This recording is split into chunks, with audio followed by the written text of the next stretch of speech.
Praise the lord. మన ప్రభు అయిన యేసుక్రీస్తు పరిశుద్ధ నామంలో దేవుని ప్రియులైన మీ అందరికీ ప్రభు నామంలో వందనాలు తెలియజేస్తూ ఉన్నాను. ఈ సమయమందు మనం అపోస్తులుల కార్యాల గ్రంథం 11వ అధ్యాయాన్ని ధ్యానం చేసుకుందాము. అపోస్తుల కార్యాల గ్రంథం 11వ అధ్యాయం. అన్ని జనులను దేవుని వాక్యమును అంగీకరించిరని అపోస్తులులను యోదయ యందంతట ఉన్న సహోదరులను వినిరి. పేతురు యెరూషలేమునకు వచ్చినప్పుడు సున్నతి పొందిన వారు, నీవు సున్నతి పొందని వారి వద్దకు పోయి వారితో కూడా భోజనం చేసితివని అతనితో వాదము పెట్టుకునిరి. అందుకు పేతురు మొదటి నుండి వరుసగా వారికి ఆ సంగతి ఇలాగు వినిపించి చెప్పెను. ఇలాగ వివరించి చెప్పెను. నేను యొప్పే పట్టణంలో ప్రార్థన చేయుచుండగా పరవశుడనైతిని. అప్పుడు ఒక దర్శనము నాకు కలిగెను. అది ఏదనగా 4 చెంగులు పట్టి దింపబడిన పెద్ద దుప్పటి వంటి ఒక విధమైన పాత్ర ఆకాశము నుండి దిగిన ఎత్తుకు వచ్చెను. దానివైపు నేను తేరి చూచి పరీక్షింపగా భూమి అందంతట నుండు చతుష్పాద జంతువులను, అడవి మృగములను, ప్రాకిడి పురుగులను, ఆకాశ పక్షులను నాకు కనబడెను. అప్పుడు పేతురు, నీవు లేచి చంపుకొని తినుమని ఒక శబ్దము నాతో చెప్పుట వింటిని. అందుకు నేను, వద్దు ప్రభువా, నిషిద్ధమైనది అపవిత్రమైనది ఏది నా నోట ఎన్నడూను పడలేదని చెప్పగా, రెండవ మారు ఆ శబ్దము ఆకాశం నుండి, దేవుడు పవిత్రము చేసినవి నీవు నిషిద్ధమైనవని ఎంచవద్దని ఉత్తరమిచ్చెను. ఇలాగు ముమ్మారు జరిగెను. తరువాత అదంతయు ఆకాశమునకు తిరిగి తీసుకొని పోబడెను. వెంటనే కైసరే నుండి నా యొద్దకు పంపబడిన 3 మనుషులు మేమున్న ఇంటి యొద్ద నిలిచి ఉండిరి.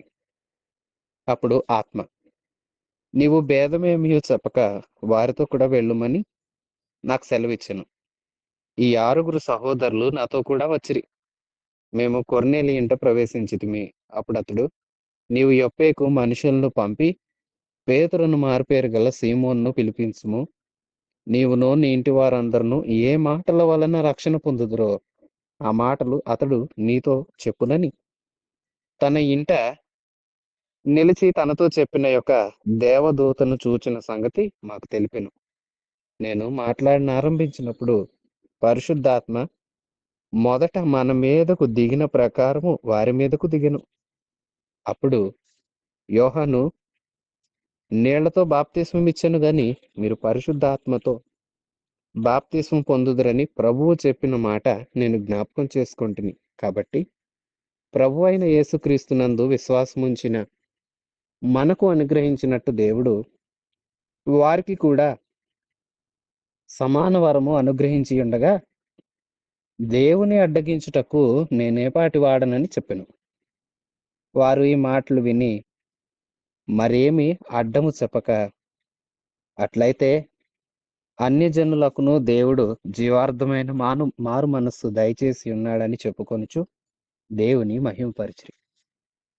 ప్రియశ్వాసులారా, పేతురు యొప్పేలో ఉన్నాడు. ఆ యొప్పే ప్రాంతం నుండి కొర్నేలి దగ్గరకు వెళ్ళాడు. మరలా కొర్నేలి ఇంట కొన్ని దినాలు వారు ఉండమని వేడుకొనగా అక్కడ పేతురు ఉన్నాడు. 10వ అధ్యాయంలో మనం ఆ మాటలు చూస్తాము. అక్కడ కొన్ని దినాలు ఉన్న తర్వాత ఇప్పుడు పేతురు యెరూషలేముకి వచ్చాడు. యెరూషలేముకి పేతురు వచ్చి వారికి సంగతులు తెలియచేస్తూ ఉన్నాడు. చక్కగా మాటలు వివరిస్తూ ఉన్నాడు.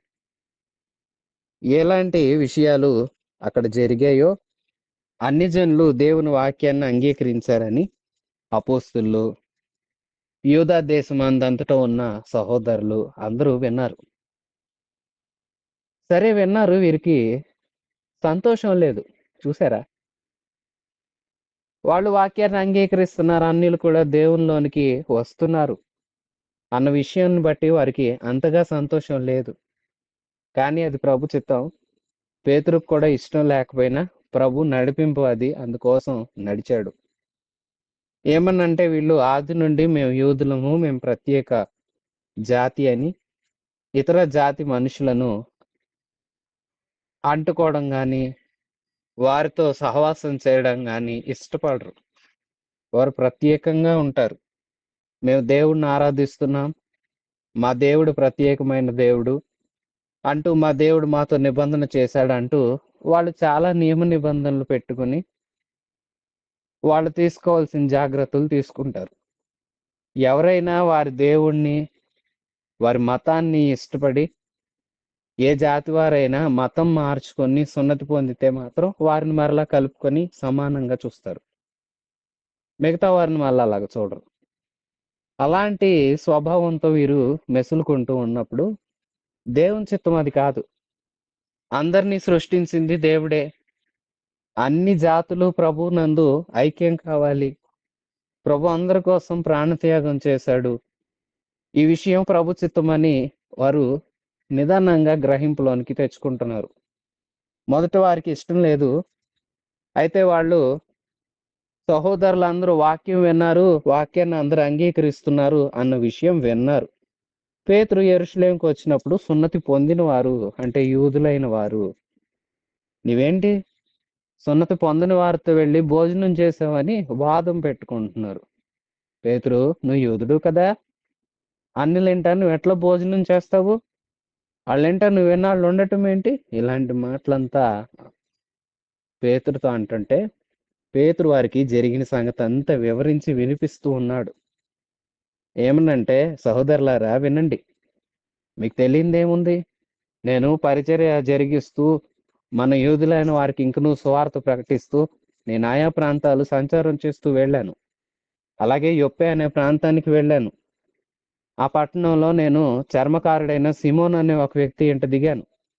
అక్కడ బస చేస్తూ దేవుని మాటలు ఇతరులకు వివరిస్తూ ఉంటుండగా ఒకానొక దినాన నేను ప్రార్థన చేసుకుంటున్నాను మిద్ది మీద. ఆ వేళ నేను ఆకలి కొన్నాను. అప్పుడు ప్రభు నాకు ఒక దర్శనాన్ని చూపించాడు. ఆ దర్శన వివరాలు ఇలాగున్నాయి. అదిగో ఒక ఆకాశం తెరవబడింది. 4 చెంగులతో పట్టినట్టి ఒక పాత్ర, అదొక దుప్పటి, ఒక విధమైన పాత్ర లాగా కనిపించింది. అందులో అనేక రకాల భూమి మీద ఉండే అన్ని రకాల జంతువులు, 4 కాళ్ళ జంతువులు, పురుగులు, ఆకాశ పక్షులు నాకు కనిపించాయి. అప్పుడు నాకు శబ్దం వినిపించింది, పేతురు లే, వాటిని చంపుకుని తిను అని. నేను అన్నాను, ప్రభువా వద్దు, నేను నిషిద్ధమైనది అపవిత్రమైనది ఎప్పుడు నోట్లో పెట్టుకోలేదయ్యా, నేను తినను అని చెప్పాను. అప్పుడు నన్ను మొదట తిను అన్న శబ్దమే నాతో మరలా ఇలాగ చెప్పింది. ఏమనంటే, దేవుడు పవిత్రం చేసిన వాటిని నిషిద్ధమని నువ్వు చెప్పొద్దు, నువ్వు ఎంచవద్దు అని నాతో ఖండితంగా చెప్పారు. అది ఒక్కసారే అనుకున్నారా సహోదరులారా, 3 సార్లు అలాగే జరిగింది. ఆ పాత్ర నా దగ్గరికి రావడం, నాకు అలా చెప్పడం, మరలా అది వెళ్ళిపోవడం, నా దగ్గరికి అలా రావడం, నాతో చెప్పడం, మరలా వెళ్ళిపోవడం, ఇలా 3 సార్లు జరిగింది. నేను ప్రార్థనలో ఉన్నాను. ముమ్మారు ఆ దర్శనాన్ని చూశాను. ఆ తర్వాత నేను ఆ ప్రార్థన ముగించేలోపే 3 వ్యక్తులు సీమోను ఇంటికి వచ్చారు నా కోసం విచారణ చేస్తూ. నన్ను విచారిస్తూ, నా కోసం వివరాలు అడుగుతూ 3 వస్తే దేవునాత్మ నాతో బలంగా చెప్పారు. అదేమనంటే, ఏ భేదం ఆటంకాలు అడ్డము చెప్పకుండా వాళ్ళతో వెళ్ళు అని నాతో దేవుడు ఆజ్ఞాపించాడు. నేను క్రిందకు వెళ్ళాను, వాళ్ళ వివరాలు తెలుసుకున్నాను.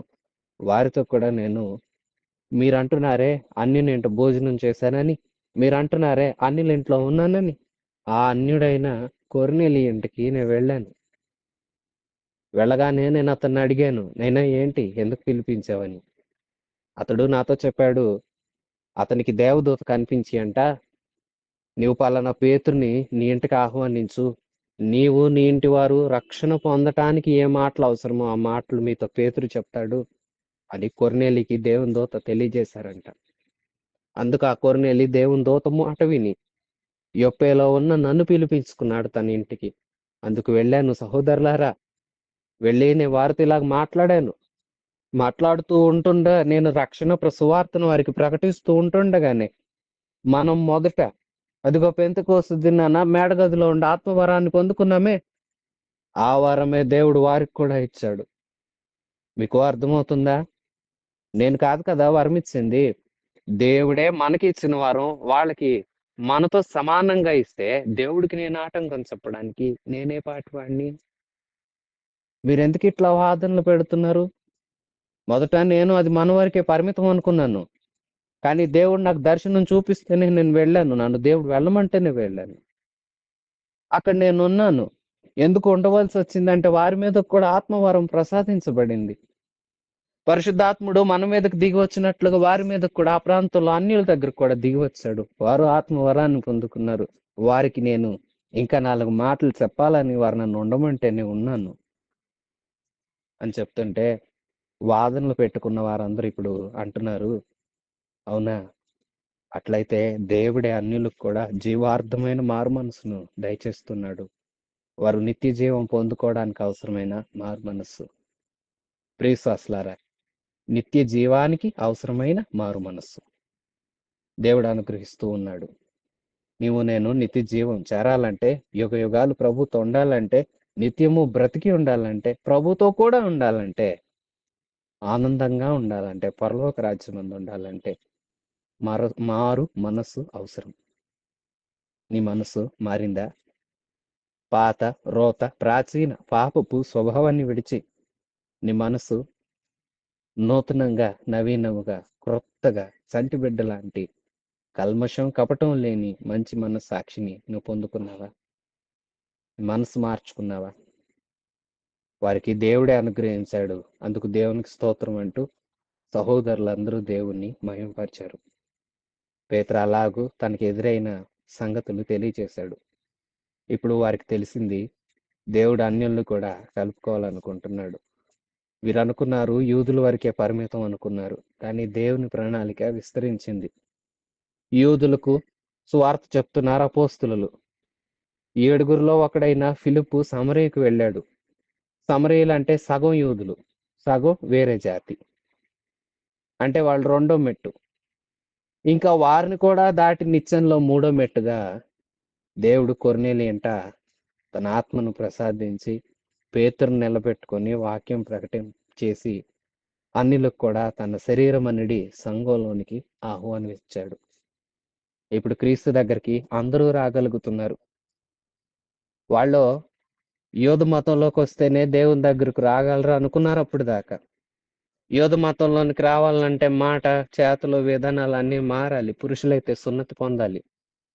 ఇలాంటి రకరకాల నియమ నిబంధనలు వారికి ఉన్నాయి.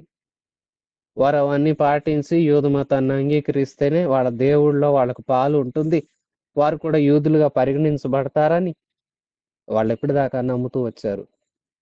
యూదులకు సువార్త అవసరం అనుకున్నారు, యూదులే దేవుని బిడ్డలు అనుకున్నారు. కానీ దేవుని సంకల్పం భూమి మీద ఉన్న వారందరూ తన పిల్లలే, అందరూ రక్షణ పొందాలి. ఇప్పుడు దేవుణ్ణి చేరాలంటే వీరు అనుకున్న యోధ మతం అవసరం లేదు, యోధ మత ఆచరణ అవసరం లేదు. క్రీస్తు యేసునందలి విశ్వాసం చాలు. విశ్వాసంతో ప్రభు దగ్గరికి వచ్చి మనం రక్షింపబడగలుగుతాము. ప్రియశ్వాసి, ప్రభునందు విశ్వాసం ఉంచావా?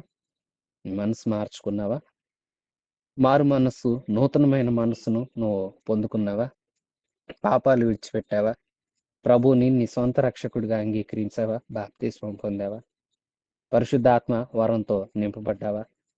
ప్రియశ్వాసి, మరో మాట, పరిశుద్ధంగా బ్రతుకుతున్నావా? అన్యులకు కూడా ఈ భాగ్యం దేవుడు అనుగ్రహించాడు. నీవు నేను ఆ భాగ్యాన్ని అందుకున్నాము. అందుకున్న మనము నిర్లక్ష్యం చేయకూడదు. గొప్ప భాగ్యం అది. ప్రభు ప్రాణ త్యాగం చేసి మనకు ఆ భాగ్యాన్ని ప్రసాదించాడు.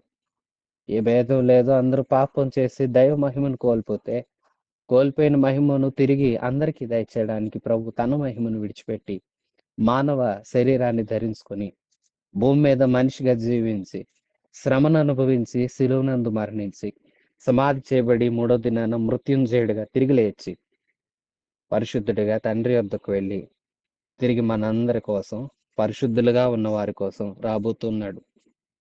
వెళ్ళిన ఆయన తన ఆత్మను పంపాడు అందరినీ పరిశుద్ధపరచడానికి. పరిశుద్ధాత్మ మనందరినీ పవిత్రపరుస్తాడు, ప్రభుకు నచ్చేటట్లుగా మారుస్తాడు. అలాగూ ఆత్మ నడిపింపు చేత ఎవరైతే తమ్మును తాము మార్చుకుంటారో వారిని ప్రభు వచ్చి తీసుకువెళ్తాడు. విశ్వాసి, మరి నువ్వు మారావా? అన్యులు కూడా మారటానికి ప్రభు ఇచ్చిన అవకాశం, ఆ అవకాశాన్ని నువ్వు వినియోగించుకుంటున్నావా? యేసు శరీరంలోనికి అంటే ఆయన జీవం కలిగిన సంఘంలోనికి నీ అడుగులు ముందుకు సాగుతున్నాయా? సంఘంలో కట్టబడిన వారు నేటి దినాల్లో వెనక్కి వెళుతున్నావా? కొందరు సంఘంలోనికి రాకుండా ఆగుతున్నారు. కొందరు వస్తూ ఉన్నారు. వచ్చిన కొందరు తిరిగి వెళ్ళిపోతున్నారు. నీవెలాగున్నావు? ఏ స్థానమందున్నావు? వచ్చి స్థిరపడుతున్నావా? వచ్చిన నీవు ప్రభువులో స్థిరమైన కదలని వ్యక్తిగా నీవు ఉంటున్నావా? 19వ వచనం నుంచి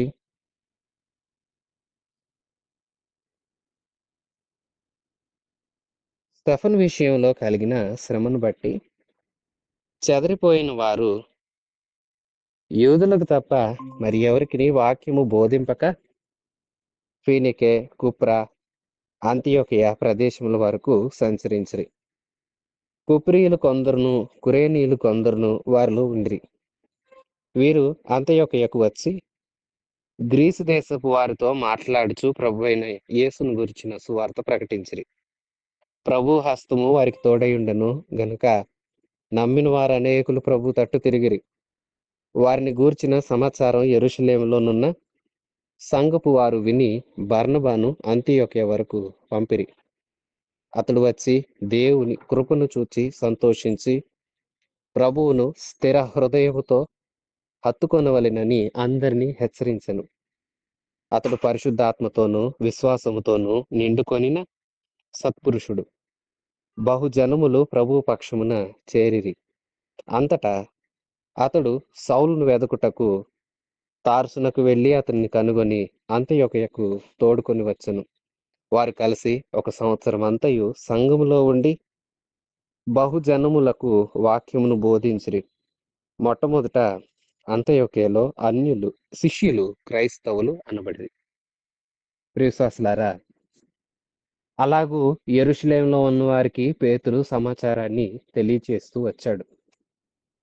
పేతురు అన్యులకు కూడా సువార్త వినిపించి ప్రభువులోకి రావటానికి అన్యులు కూడా దేవుని రాజ్యంలోనికి రావడానికి పేతురు ద్వారాన్ని తెరవటానికి పేతురును ఒక సాధనంగా దేవుడు వాడుకొని ద్వారం తెరిచాడు.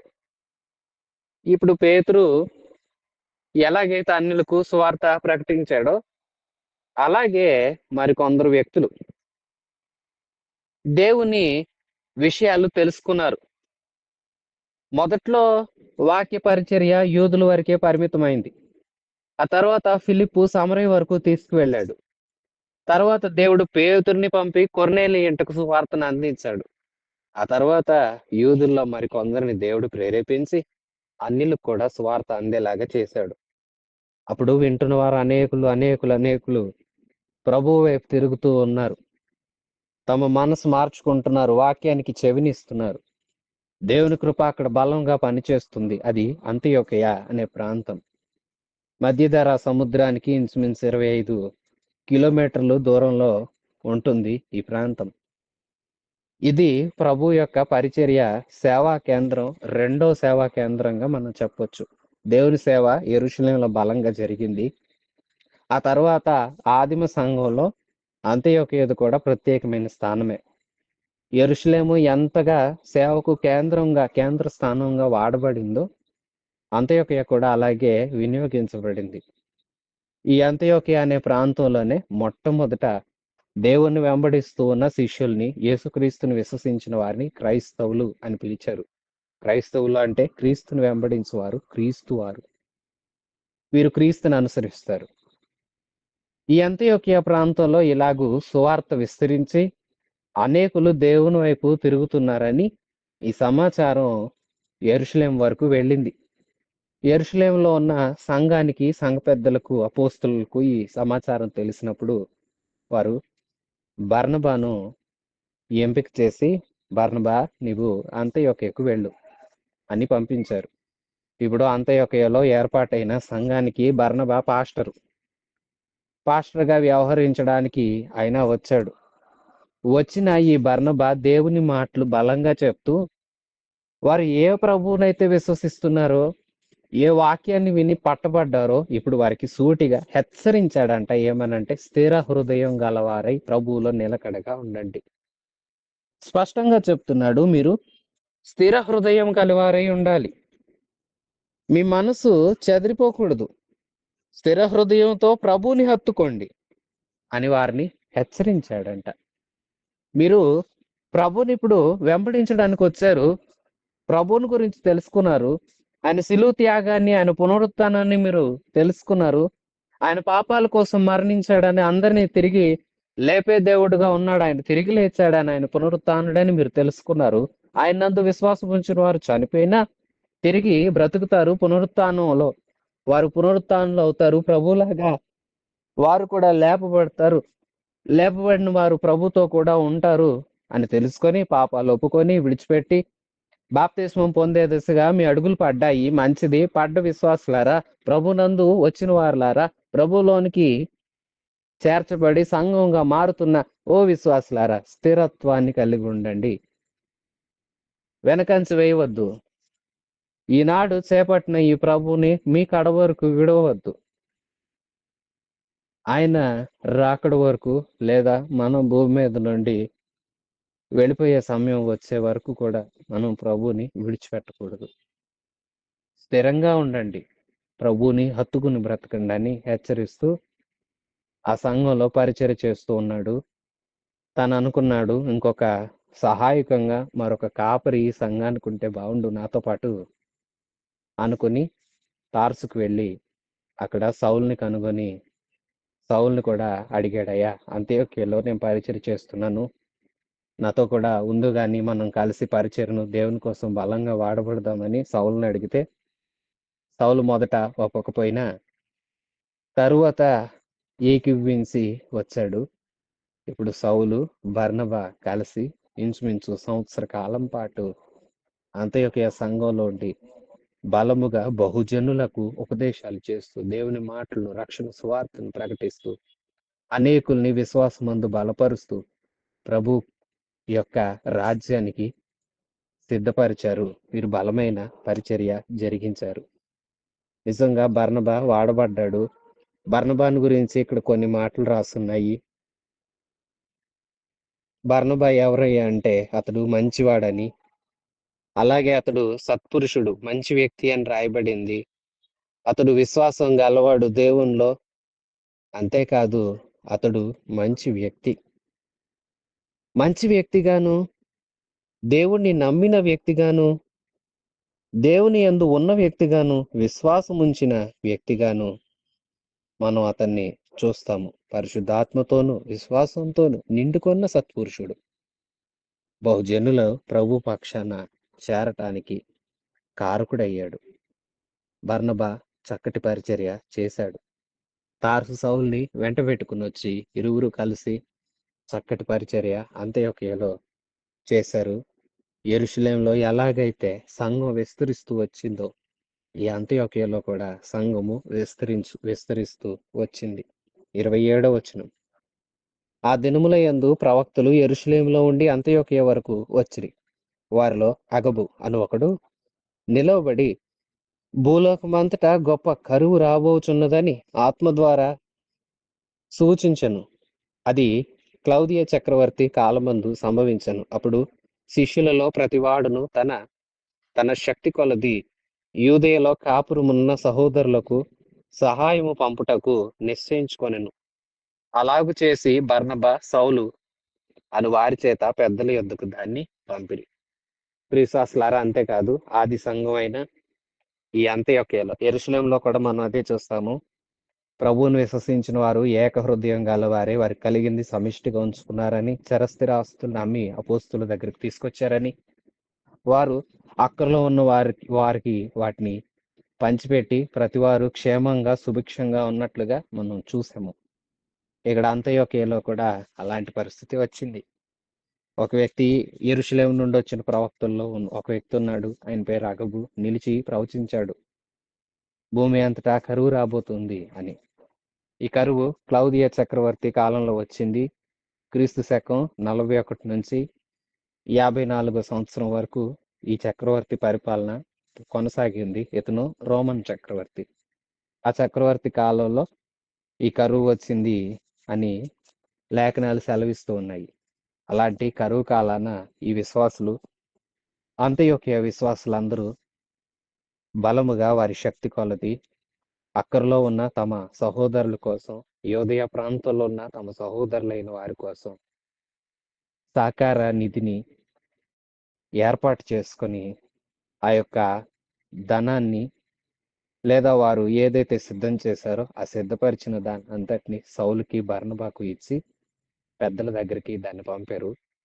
పెద్దలు అవసరతలో ఉన్న వారికి వాటిని వినియోగించారు. ఇలాగూ వీరిలో సహోదర ప్రేమ కూడా ఎంతో ఘనంగా ఉంది.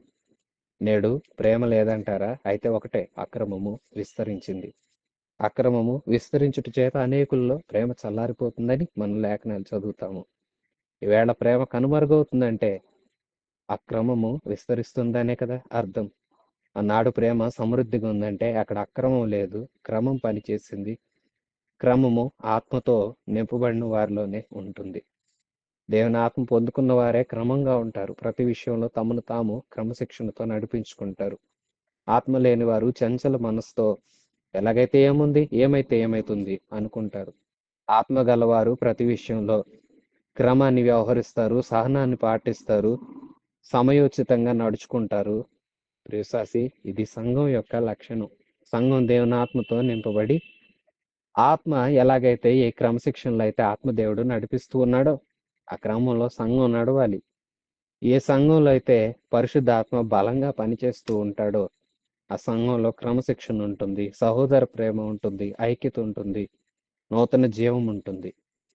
అయితే అపవాది కార్యాలు కూడా సంఘంలో పొడ చూపుతాయి. అయినప్పటికీ అన్నింటినీ ఆత్మశక్తితో విశ్వాసులు జయించగలుగుతారు. విశ్వాసులారా, ఇది అపోస్తుల కార్యాల గ్రంథం 11వ అధ్యాయం.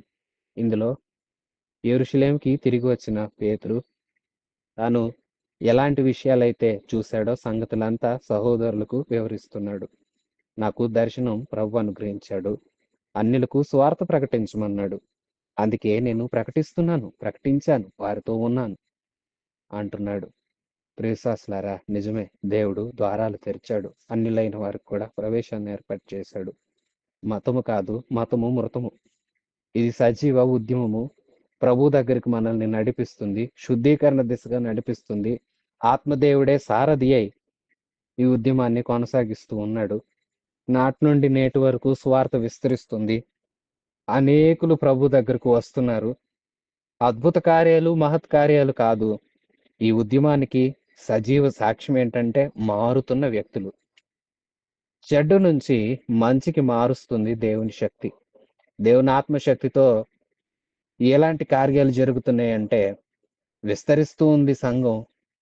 సంఘం విస్తరించడమే కాదు, ఘోర పాపిగా వచ్చిన మనిషిని పరివర్తన చెంది పరిశుద్ధుడిగా బ్రతికేలాగా, మూర్ఖుణ్ణి కూడా మంచివాడిగా మారుస్తుంది. ఇవే గొప్ప సాక్ష్యాలు, నిదర్శనాలు. ఇవి నేటికి మనం చూస్తున్నామంటే అందుకు దేవునికే స్తోత్రం. జరిగిస్తుంది పరిశుద్ధాత్ముడే. ఏ వ్యక్తికి అయోగ్యత లేదు, ఏ వ్యక్తి నేను చేశాను అని చెప్పుకొన తగదు. సేవకులైనా సరే, సేవకులైన వారులారా, విశ్వాసులారా, ప్రతివారు గమనించండి. సమస్త మహిమ దేవునిదే. దేవుడు చేయనిదే మనం ఏం చేయగలుగుతాము? దేవుడే చేస్తున్నాడు. చేస్తున్న దేవునికి మహిమ అన్నట్లు ప్రియ విశ్వాసి, అలా దేవుని మహిమకు రావడానికి, దేవునికి మహిమ రావడానికి నీవు ఒక సాధనంగా వాడబడుతున్నావా? నీవు కూడా సువార్త చెప్తున్నావా? అంత్యొకయలో సువార్త కొందరు ప్రకటించారంట, అన్యులు కూడా రక్షణ పొందారు. పేతురు కొర్నేలి ఇంటికి వెళ్ళి సువార్త చెప్పాడు, కొర్నేలి ఇల్లు రక్షించబడింది. మరి నీవు నీతో ఉన్న వారికి సువార్త చెప్తున్నావా? వారు రక్షింపబడతారు. సువార్త చెప్పు. అలాగే అంత్యొకయ సంఘం విస్తరించింది, సహోదర ప్రేమ కలిగి ఉన్నది. వింటున్న విశ్వాసులారా, సహోదర ప్రేమ కలిగి ఉన్నారా? సంఘంలో క్రమంగా నడుస్తున్నారా? సంఘంలో మీ వంతు బాధ్యత మీరు సక్రమంగా నిర్వర్తిస్తున్నారా? మంచిగా ఉండండి, ప్రభువుని పోలి జీవించండి. ఎఫెసు పత్రిక 5వ అధ్యాయం 1వ వచనం మనం చూస్తే, కావున మీరు ప్రియులైన పిల్లల వలె దేవుని పోలి నడుచుకోండి. మనం దేవుని పోలి నడవాలి. మన దేవుడు ప్రేమమయుడు, సమాధానకర్త, చేర్చుకునేవాడు, రక్షణ అనుగ్రహించేవాడు, మంచి దేవుడు. ప్రభువులో ఎన్ని మంచి లక్షణాలు ఉన్నవో అవన్నీ మనలో కూడా కనిపించాలి. అందుకే మరొకసారి చెప్తున్నాను, ప్రియులైన పిల్లల వలె దేవుని పోలి నడుచుకోనండి. ప్రభువును పోలి నడుచుకునే కృప మనందరికీ ప్రభు దయచేయునుగాక. ఆమెన్. మన ప్రభు అయిన యేసయ్య కృప, తండ్రి అయిన దేవుని పరమ ప్రేమ, పరిశుద్ధాత్మ దేవుని సన్నిధి సహవాసం సదాకాలం మనందరికీ తోడయుండి నడిపించునుగాక. ఆమెన్. God bless you.